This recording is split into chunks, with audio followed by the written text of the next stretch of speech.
Chiefs Kingdom, welcome into the latest edition of the AP Film Room on the Arrowhead Pride YouTube channel. Appreciate you watching. Appreciate you checking us out.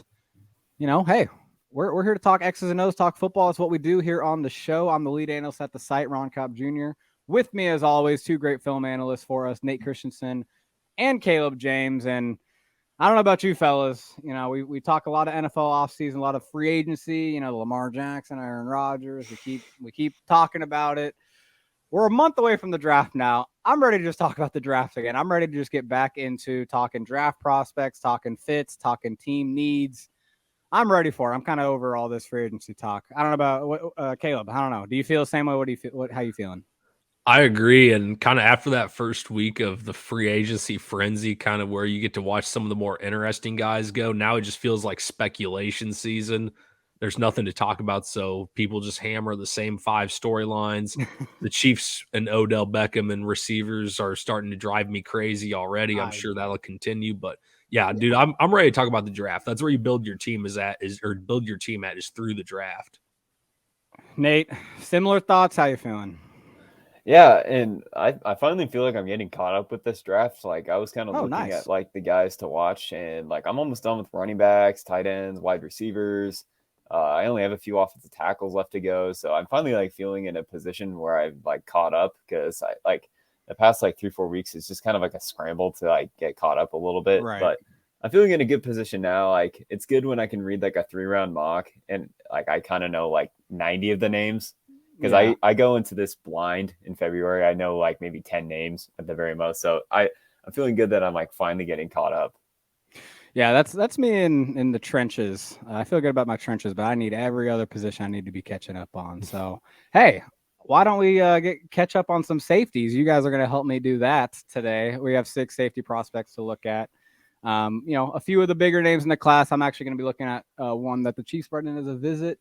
Probably not someone that's on many people's radar, but we're going to look at him a little bit. But Nate, you're going to start us off because I think you probably have one of the bigger names out of all of us in this class. Yeah, well, to give overall thoughts about this safety class, I've been evaluating safety classes for, I think this is my 3rd draft I've really evaluated, and this is like by far the weakest. It's a really weird class. Like when you look at the athletic testing, it's either a lot of really small safeties or like box safeties. There's not a lot of guys who kind of provide a bunch of different roles for you. But one guy that, is on the smaller side that I still find intriguing is Christopher Smith, the safety from Georgia. To read kind of his measurables real quick, it's not great. He's 5'11". He's only 192 pounds, which is in the 6th percentile.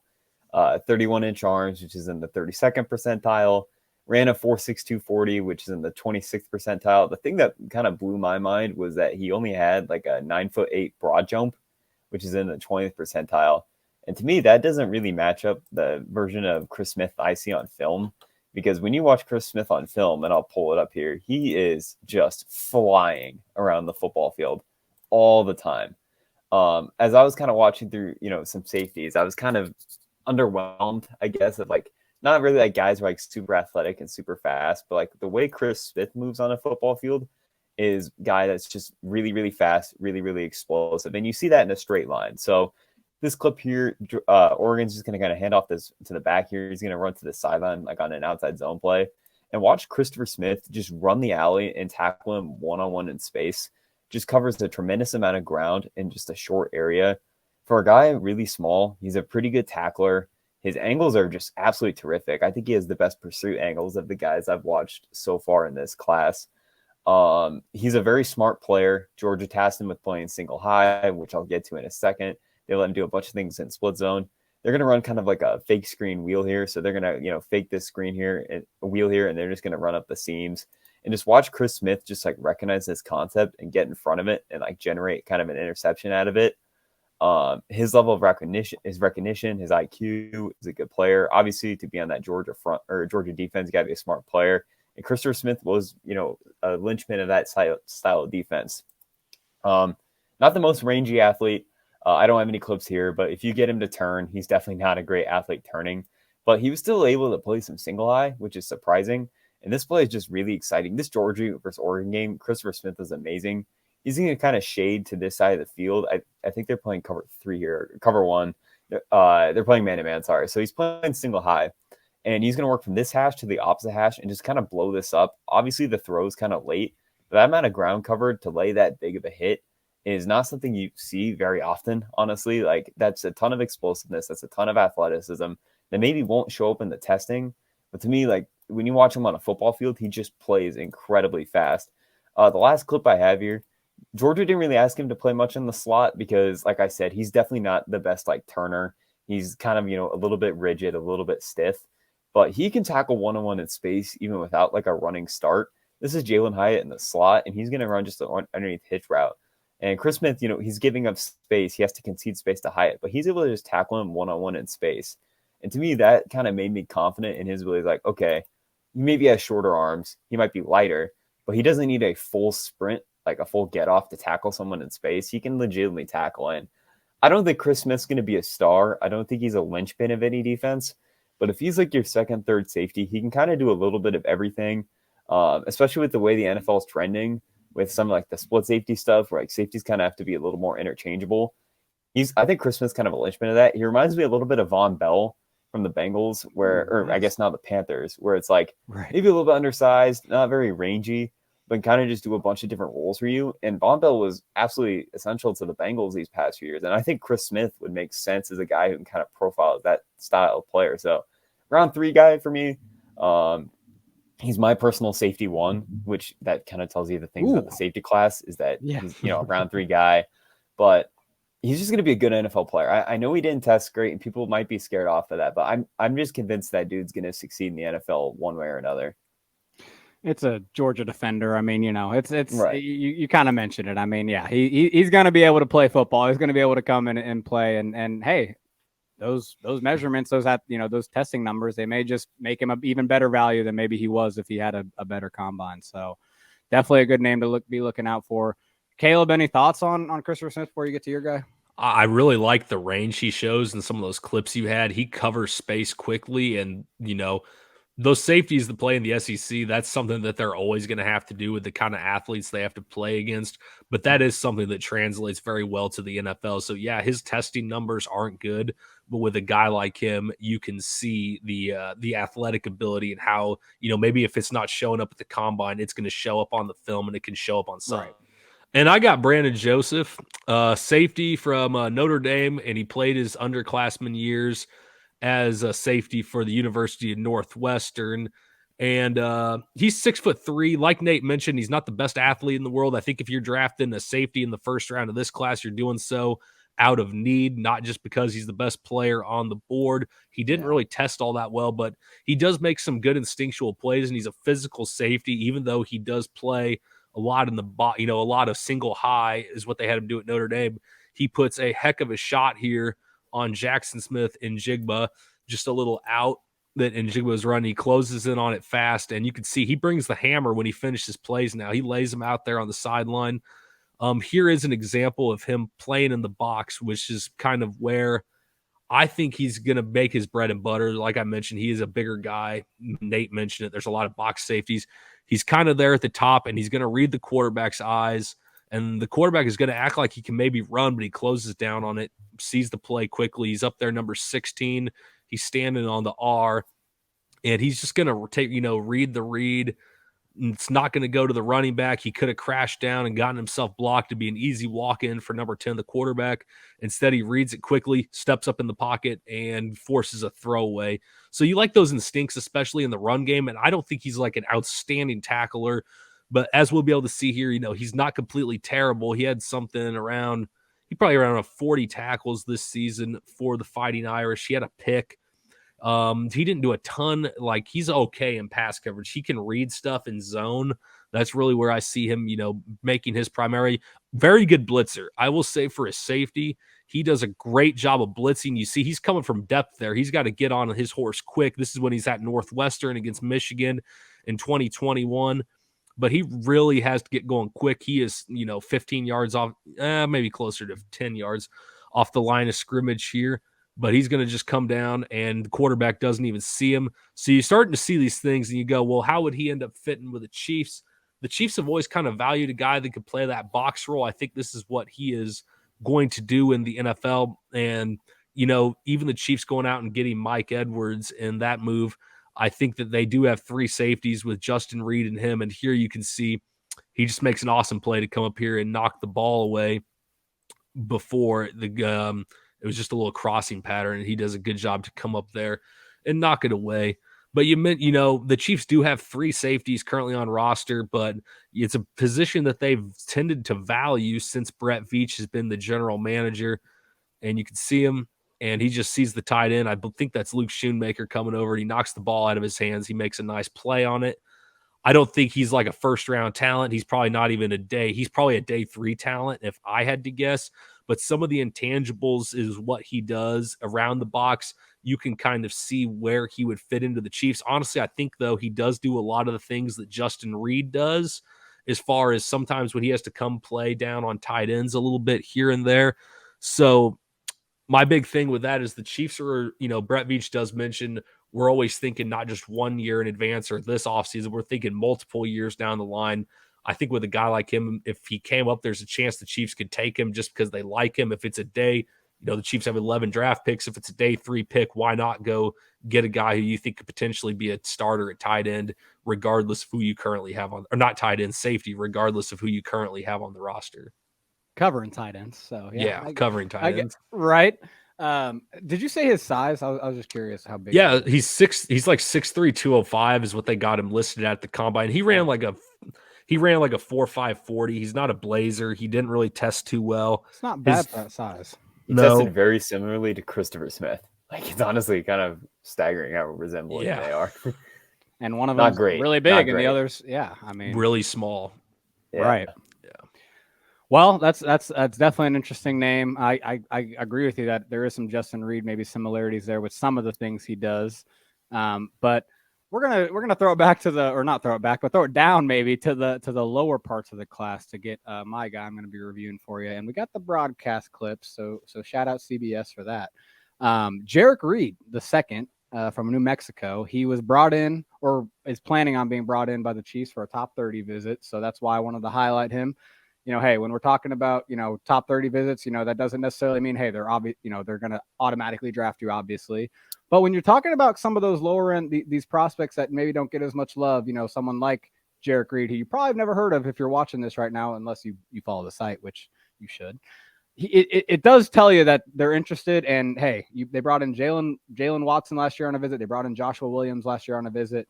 What do you know? They draft them both. So it is definitely something worth pointing out. And here's the thing with Jerrick Reed is he's a small guy. He came in, he wasn't at the combine, but he measured in at a pro day at 5'9.5" and 196 with hand size, not the greatest hand size, arm length 31 inches. So, nothing, just kind of average arm length for a safety, but you definitely see his willingness to come up and tackle, which I like. He's not going to be someone that flies downhill like you maybe saw with Christopher Smith and maybe even a little bit of Brandon Joseph, but I do think he gets to the ball. He kind of has the read and reaction. Maybe he's not getting to the ball super quick, but he's reacting to it quickly and getting downhill. He's not wasting time getting downhill. What I like about him, and he's willing to hit, right? I will say he's willing to hit in his conference in the Mountain West. I did watch his LSU game as well. And, he doesn't show up as much, but here's an example of him coming up and being, willing to fill and he stuffs him right there. He's actually the main reason why that run doesn't go anywhere. So yeah, he has the willingness. It seems like, here he takes on a block again, 5'9". He almost forces a fumble here, I believe, or he did force a fumble, but they just didn't recover it. So he has some of that, that aggressiveness, right, that you need to see from someone this size if they're going to make it in the NFL. That's why he does project to me like, maybe that fourth safety if he is going to be on the Chiefs, that special teams guy that Armani Watts has been in the past, Deion Bush was last year. Just a guy that, is going to be, an athlete, someone that's going to be around the ball, on a special teams, on kick coverage, on punt coverage. He has that kind of speed to get downfield. And again, kind of that aggressiveness. You'll see some of his coverage reps here. Again, the broadcast film doesn't do the best justice of the angle, but it's just showing that, hey, he does get to the ball quickly. He does, he's willing to put the shoulder in and lay a pop here. That's the thing for New Mexico. He wasn't, technically a free safety. You can tell he's kind of playing more in the slot. He's around the line of scrimmage. He's actually going to blitz. I like how the aggressiveness taken on the running back here in pass protection. He kind of just shoves him to the side real quick, right? Obviously the pass is out, but I do think he hurries him a little bit into that throw, and I think he does get some credit for that interception there. But he wasn't blitzed a ton. He was only blitzed, I believe it was 18 times in his entire career per PFF. So he's definitely not someone that does that a lot. But again, you kind of see some of this aggressiveness downhill that maybe could translate to being a blitzer if the Chiefs want to use him in that way. I'm going to finish off his clips with just some of his coverage reps. You'll see that he does have the speed. Here is a good example. He has the speed to maybe keep up. He's playing off ball, but he's in the slot. Yeah, he gets beat, but you know he's right there. The problem is he's got he doesn't have the length maybe to come in, contest the pass if he's trailing. You know, try to come in and break it up. He doesn't necessarily have that length, but he does have some of the speed. This is going to be a bad example of staying on top of a deep route. He gets beat here. So you can tell that he's maybe not, you know, he's not going to be a true free safety. Maybe he's not going to be someone that, you know, we feel good about maybe, putting just back there and over the top of a defense. Again, this is a guy that might be an undrafted free agent 7th round pick, so no one's expecting that anyway. But I do like his aggressiveness around the ball. I do like him, his how he flies to the ball, his tackling ability for his size. I do think he could project and maybe be a special teams player, someone that Dave Tobe likes to have in the room. I should say he ran a 4.46, so he's got good speed at his pro day too. So, and a 38-inch vertical jump, which would have been the 5th most of any safety at the NFL Combine if he was invited. So, has some of those athletic traits that you like to see. Smaller guy again, but someone to look out for later in the draft, 7th round, undrafted free agent if you're a Chiefs fan. I know you guys don't know anything about him, so I'm not going to ask much about him after that. But Nate, you have a second safety, so let's go ahead and get into that guy. Well, talk about this safety. As I was kind of just Monday night, as I was kind of just going through safeties and looking at some athletic testing, you're like, man, none of these safeties are testing great. And I finally get on this guy named Jartavius Martin, the safety from Illinois. And he, based off everyone I've seen so far that's like highly profiled, he's like the only safety that actually tested well. 5'11", 194 pounds, which is adequate size for a safety, 31-inch arms, but 4.46 40, 64th percentile, but 1.47 10-yard split, that's in the 96th percentile. Ooh. At a 44-inch vertical, which is in the 98th percentile, and 11-foot 1-inch broad jump, which is in the 95th percentile. And I was like, okay, like I'm finally seeing a safety that has like actual athletic traits and a little bit of size. And then you turn on the film and it just shows up pretty much instantly. And I'll get this pulled up here. It shows up instantly. Just the amount of range and the amount of athleticism that he has in this play. He's going to be playing single high here. For Illinois, he's number 21. He would play some single high and some in the slot, more in the slot, but Illinois would dabble in him playing single high this year. They were a very, very heavy man-to-man team this year, a lot of cover one, and a lot of it has to do with the fact that he's a very rangy, explosive athlete. So Wisconsin's going to run just like a drop-back concept here, vertical and a guy underneath. And he is a bit late to read this, which is a common theme with his tape. He is kind of just a late, kind of raw player. But when he gets a trigger, he just covers a ton of ground. Definitely the most rangiest safety I've seen so far. The amount of ground he can cover in kind of a short distance is honestly like rather impressive.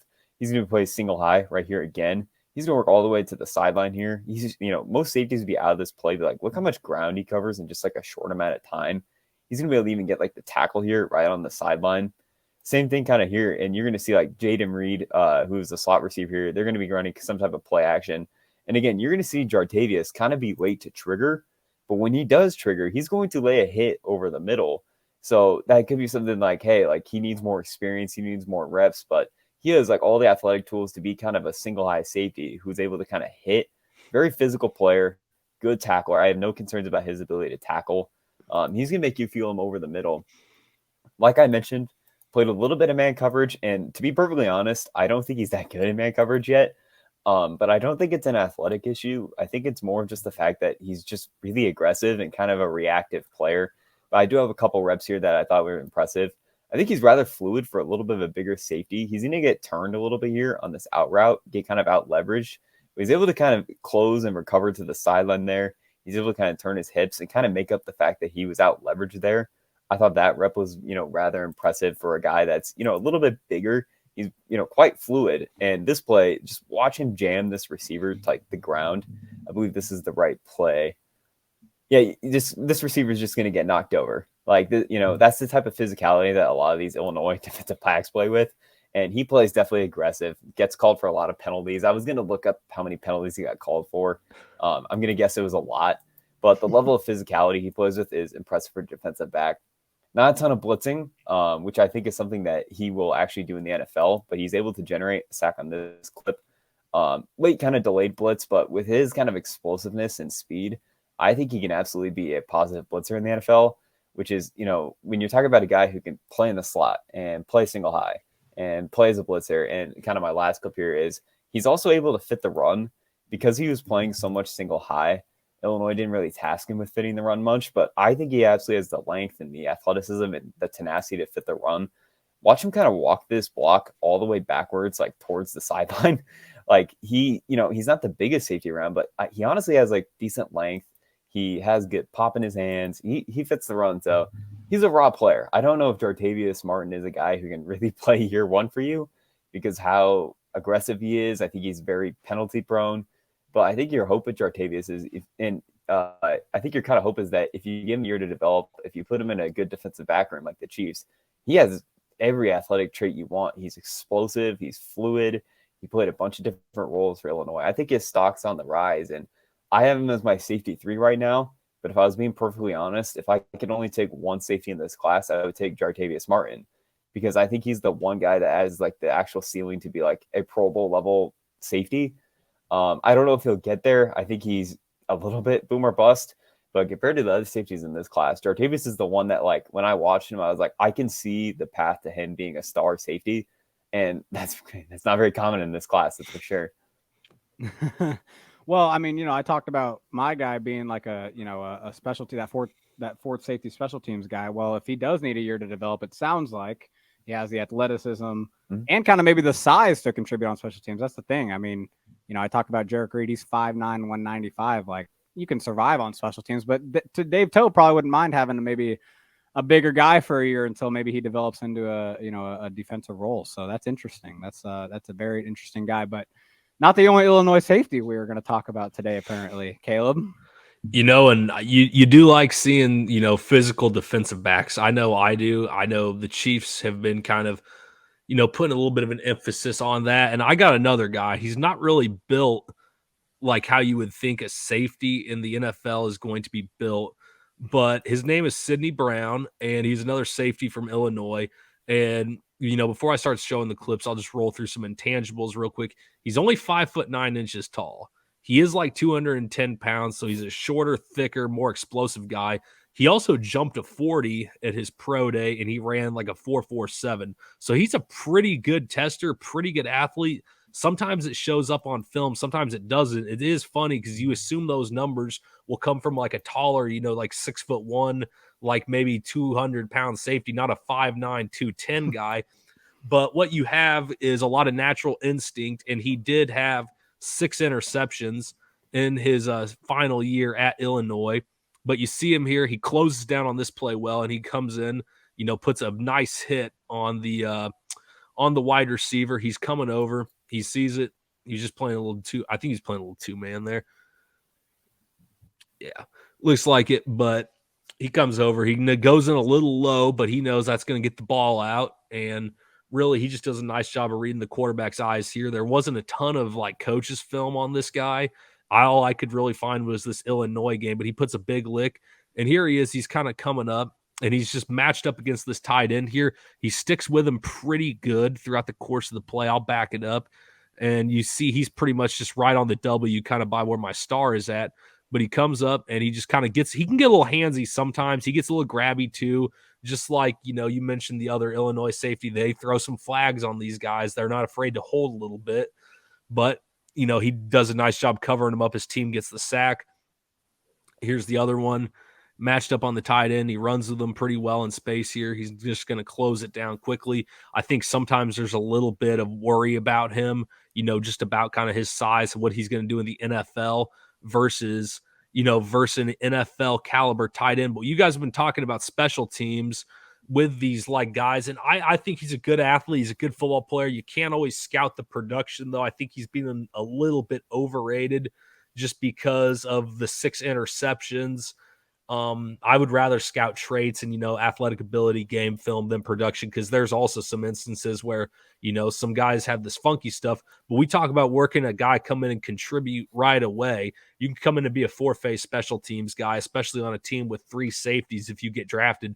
My arrow's on him. He's the gunner on the outside here on the punt team. And we can I'll kind of stop it as we go along, but he gets going. And he's going to work his way back to the inside. The guy over pursues. The guy catches, the returner catches it, and he starts to turn his back. And Brown has just been on a missile. The good athletic testing, all of that. He's going to be a natural contributor on special teams right away. And he comes in, puts a big hit on the guy, forces a fumble. His team recovers it, and it's going to be 6 points for them, a complete momentum-changing, game-changing type of play, because you got a guy who played over 1,000 snaps on defense, and he's also going out there and giving it all on special teams. And really, when you're getting into the day 3 of the draft, where I think he's going to go, where I think a lot of these safeties are that ability to play special teams is going to be so huge, because that's going to separate, if he comes in and just plays solely safety for the Chiefs, he may not see the field, but you can come in and be a special teams contributor right away. I think with that and some of the size issues, that's where he's going to fit early on in his career. Now, I certainly think he has the athletic ability and the instincts to be able to continue to rise as his career goes on, but that would be kind of where I'd see him making his immediate impact to the NFL.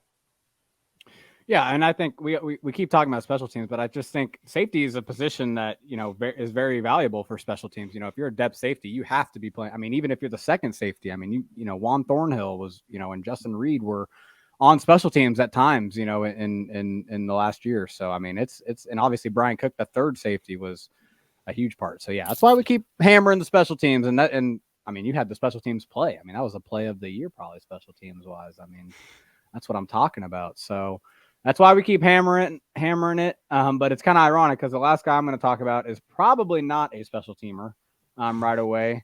He's just not the size. And obviously he's a high profile player. This is Antonio Johnson, the Texas A&M safety, played slot cornerback for them, but he was a safety. I mean, he was at times, and I'll show you, times, actually, playing from depth, playing from a deep safety position, but he was their primary slot player, primary slot defender.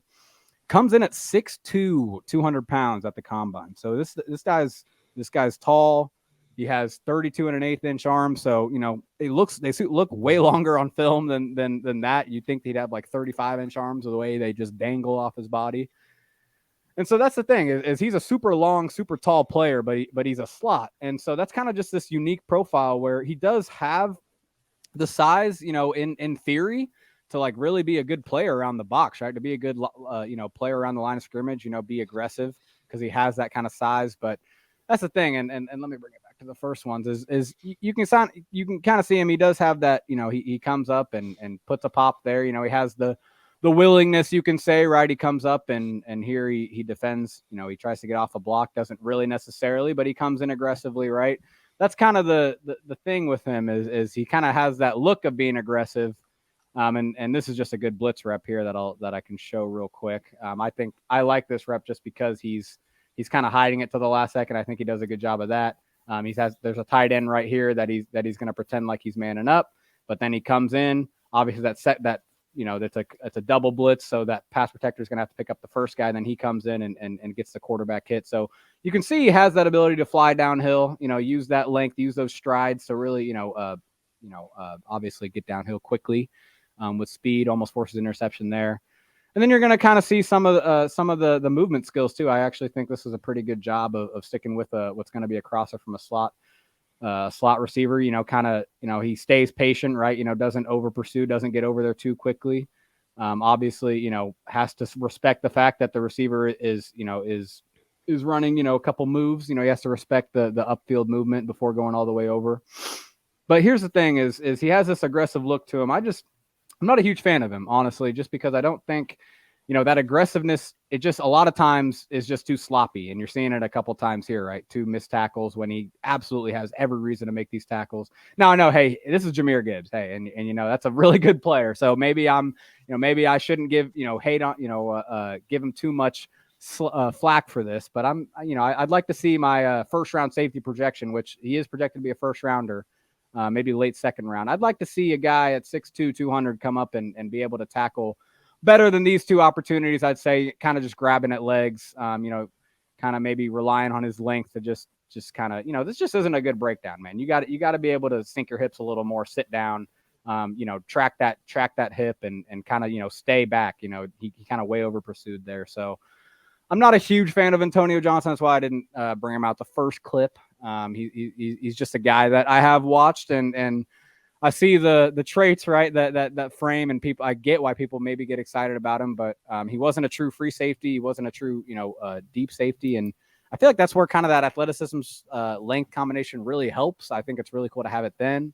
L'Jarius Sneed is a slot corner for the Chiefs. He has that length, that speed, but he's aggressive as hell. And I just, I think Antonio Johnson just doesn't have that same, unique ability to just be, aggressive around the ball and be hitting like a linebacker. So I'm kind of out on Antonio Johnson. Any takes on him, guys, before we get out of here? You guys seen him at all? I haven't watched him yet. I'll talk about Sidney Brown just for a second, though, because I did watch him as well. That Illinois defense was fun, first things first. I mean, it was super aggressive, cover one. They put 5'9", 210-pound Sidney Brown, and basically was like, you are a linebacker. Like, you're going to cover tight ends. You're going to play in the box. And he handled it kind of well. My concern about Sidney Brown is, like, can you do that in the NFL, though? Like, I don't know. Like, Illinois had a bunch of really good, like, defensive tackles that basically kept him free for the most part so that, like, he would, kind of roam, cover tight ends. I'm not sure he can really play single high. I don't know if I love him in the slot, which is, like, I know he tested great, and I do think he can cover tight ends in the NFL, even with a shorter frame. I just think he's strong enough to do it. But, like, it kind of goes back to the safety class in general. It's a lot of specialists. Like, even like Brian Branch. Brian Branch is a slot specialist. Maybe not a guy you're, putting in all three phases of safety. Same with Sidney Brown. I've watched like JL Skinner. I really like him. He's a box safety. Like, the dude's not going to play single high. Ronnie Hickman's a box safety. So it's just a class that overall is just, if you're looking for a very specific role, there's definitely guys for you. But if you're looking for a true starting multi-positional safety, it's just not a great class. It's disappointing to end the episode like that, but like, it's just, this year's just not the year to need a safety really in general. Well, Brett Veach may know that and sign Mike Edwards for a reason to maybe shore up the room and really not need that, that third safety from the draft. Caleb, any parting thoughts on your guy or just the safety class in general? No, I agree with, most of what Nate said. I don't think it's the deepest class in the world. Big special teams class, though, like you say, there's going to be a lot of guys that are going to have to contribute on special teams because, like you said, with the specialist role that they're going to carry, well, that's not going to be like every down reps. That's going to be certain down and distance situations. So a lot of those guys are going to be weeded out between if they can play special teams or not. So, overall, like I mentioned earlier, like we're mentioning right now, this is, if you're drafting a safety in the first round, you're doing so out of need because you got no options, which I hope the Chiefs don't end up doing that, even though Brett Veach tends to value safeties. So hopefully if the Chiefs are going to take a safety, it'll be maybe late day 2, day 3 range, but just not the best class overall. Yeah, I would agree with that. I think with all the other needs the Chiefs have, I really, especially if the safety class isn't going to be exciting, go find it in day 3. Don't waste one of your day 1, day 2 picks on a position that, honestly, hey, Mike Edwards, 1-year deal, but a young player that still could earn that second contract. Brian Cook, an ascending player, so.